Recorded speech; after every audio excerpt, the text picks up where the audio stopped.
how have you been? I'm your host Dr. Sene and here's a warm welcome to my channel.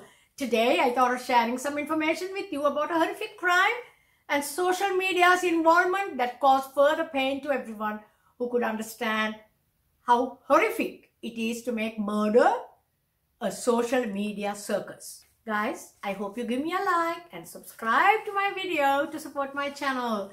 Thank you guys. Viewer discretion is strongly advised as the story is quite graphic.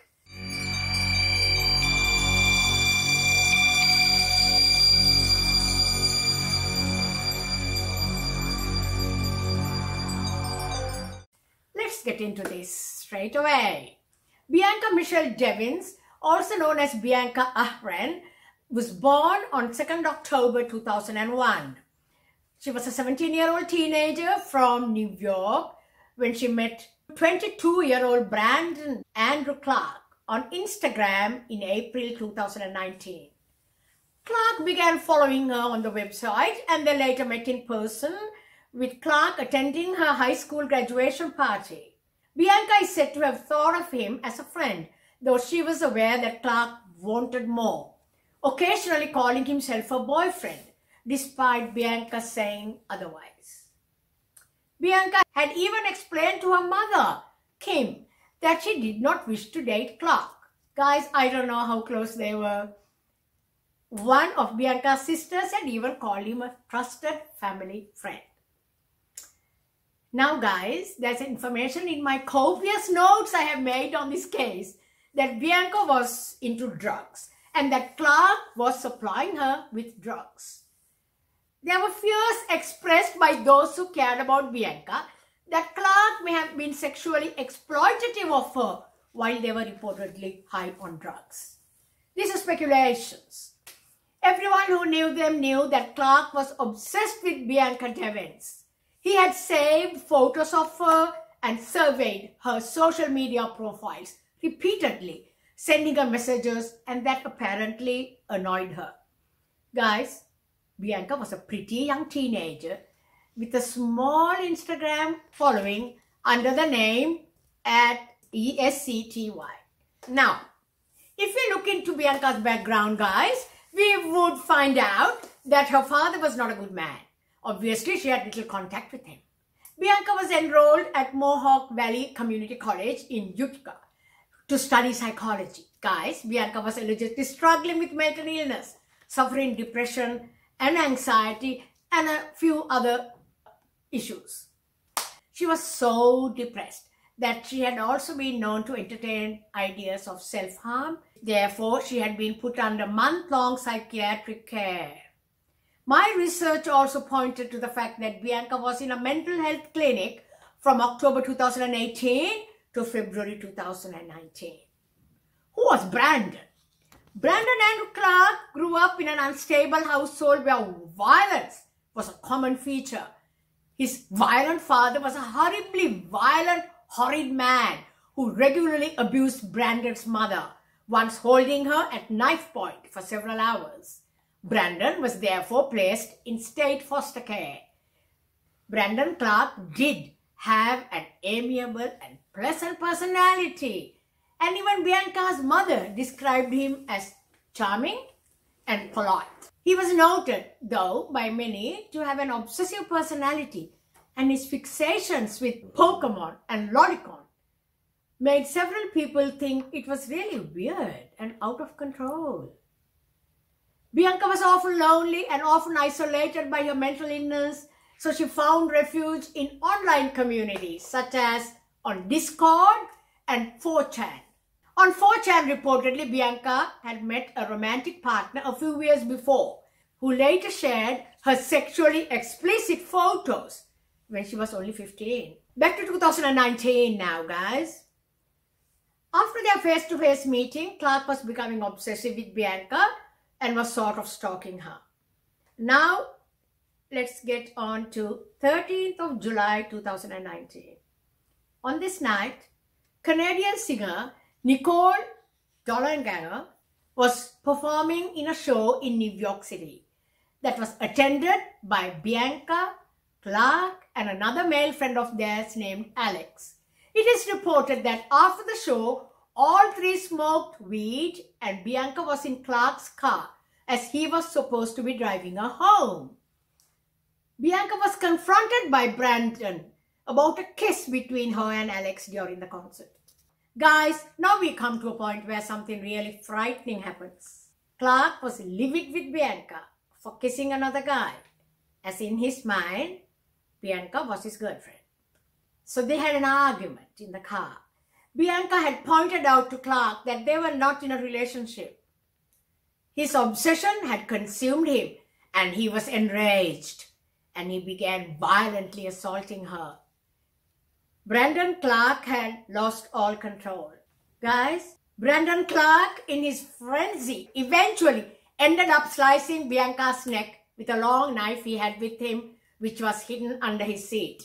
Bianca died on a deserted, wooded, dead-end road before the police arrived. Her body, nearly decapitated, was left in the car as Clark built a bonfire. Guys, think of this. The helpless young girl who met with such a ghastly, gruesome fate. So sad. After killing her, Clark called numerous family members. His call suggested he was going to commit suicide, prompting his family to call 911. He posted photographs of Bianca's slashed body to a Discord server, accompanied by the caption, "Sorry, you're going to have to find somebody else to orbit." A video before and during the murder also had been created. Isn't that very disturbing, guys? By 7:20 a.m., several Discord users had notified the police. The police also received a call from Clark himself.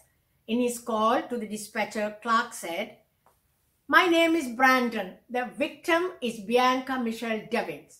I'm not going to stay on the phone for long because I still need to do the suicide part of the murder-suicide."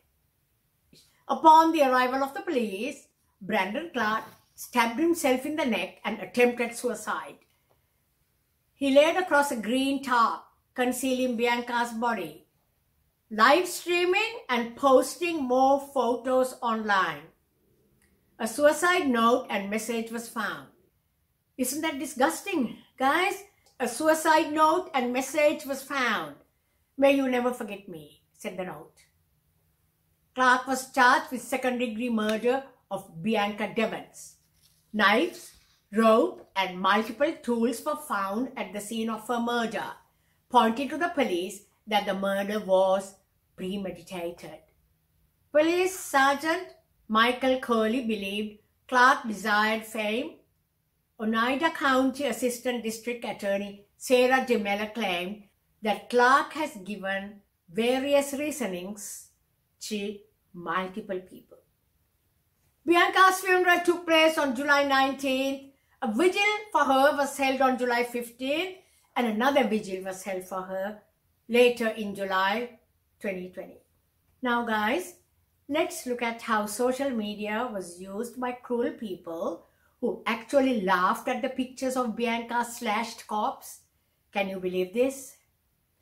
Really? Do decent human beings do this? The images of her murdered body became widely shared on social media such as Instagram and Twitter.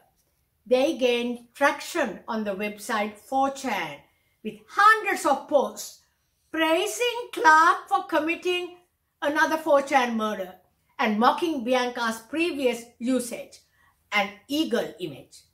It was alleged that users on incels.com and 8chan also celebrated this ghastly act. Guys, you would be thoroughly shocked to know that accounts promising to post images of Bianca's murder in exchange for likes and follows and legitimate fundraising sites sprang up to capitalize on her name and death. Is this the cold society we are living in today, guys? Isn't this very disappointing? Speculation on the crime's nature was rampant. Almost everyone had an opinion. Users on YouTube, Twitter, and Reddit examined Bianca Davis's history and sought to explain the murder. Dr. James Densley, a professor of criminal justice, said that the images could cause trauma in those who viewed them. Bianca's stepfather, who suffered the most harassment, reported having flashbacks. Everyone was traumatized, and her sister Olivia was emotionally traumatized also. Bianca's mum Kim said, "So many people have been affected by these pictures, scarred for life, and they're suffering from PTSD, unable to erase the images from their minds." Guys, sharing these pictures was an ugly thing to do. Can't people be a little more sensitive to another's pain? Law enforcement and Nicole Dollenganger, as well as Bianca's stepmother, Kaylee Nicole Rimmer, asked people to stop sharing the photos. Instagram and Facebook removed Clark's account and attempted to stop the photo spread. The Discord server that Clark utilized was shut down. To evade detection, the photos were cropped, realigned, and shared alongside more innocuous images. Users who attempted to report them on Instagram found that the photos were manipulated to often evade detection. Really? Guys, as reasonable people, wouldn't you strongly criticize the virality of these photos? It was also reported that some images stayed on Instagram for as long as 4 days. Bianca's mother claimed that by September, the images could still be found on Facebook. Prosecutors in the trial said the images could still be found months later. Family members were sent these photos by all kinds of people. Why? Hanny Farid, a professor at the University of Berkeley in California, whose research focuses on digital forensics and image analysis, claimed that Instagram and other companies had the tools to deal with the spread and that their inaction bordered on the criminal, despite a strictly legal perspective saying otherwise. Sometimes legality and morality, I don't know guys, they don't seem to match. Guys, why should social media document a murder? By July 15th, the story had reached the mainstream and was subsequently reported around the world. And many say that it was the most publicized case of social media documenting a murder. What do you think, guys? There were those who pointed out that Bianca Devins' murder demonstrated the problems with how social media responds to violent imagery, noting the internet's connection in the murder. Evelyn Dirk of Harvard University drew parallels between the sharing of photos of Bianca to the sharing of videos relating to the Christchurch shooting. Others have drawn similar conclusions regarding Christchurch, noting that both repeated the meme, "Subscribe to PewDiePie" following the events. Director of Criminology Alison Margansky said that Brandon Clark's behavior fits the profile of other violent male offenders and speculated that he felt emasculated and wanted to show his strength. By murdering a young girl? Ooh. Clark pleaded not guilty to second-degree murder on July 29, 2019. On February 10, 2020, before his trial, he changed his plea to guilty. His sentencing was scheduled for April 7, but was delayed because of the COVID-19 pandemic. On March 16, 2021, Clark was sentenced to 25 years to life in prison. His mother criticized the prosecution for portraying him as a manipulative monster. Clark has formally expressed remorse for his actions. Bianca's mom, Kim Devins, alongside an American lawyer and politician Anthony Brindisi, has called for increased monitoring of social media such as Instagram, who in response allowed users to block private messages from strangers. They promised to share the results of an audit requested by Brindisi by August 2019. Brindisi has requested the Federal Trade Commission investigate the case for full accountability. Guys, I think that's a very good step. On September 21st, 2020, Brindisi and Devins family introduced Bianca's Law. The proposed legislation would require all social media platforms with more than 10 million monthly users to establish an office dedicated to identifying and removing violent content that violates the platform's moderation standards. That's a good step, don't you think, guys? A law that would impose criminal and civil penalties for spreading an image of a crime victim with the intent of glorification or harassment has been introduced as well. Bianca Devins' family started a scholarship in Bianca's name for students pursuing psychology degrees. Guys, I want to finish with a few words from Bianca's family about this pretty girl who had to die so young. According to her family, Bianca was a talented artist, a loving sister, daughter and cousin, and a wonderful young girl taken from us all too soon. This was a statement released by the family to Rolling Stone, and the statement said further that Bianca Devins had just graduated from high school and was looking forward to attending a local community college in the fall. The statement reads also, Bianca's smile brightened our lives. She'll always be remembered as our princess. This emotive statement moves us all to tears, guys, when we think of her family and their immense suffering at the loss of this beautiful loved one. That's from me, guys. Leave your comments on this horrid crime and your views on how important it is for people to realize the pain they can cause by sharing victims' photos on social media. Thank you, guys. Keep well. Good night.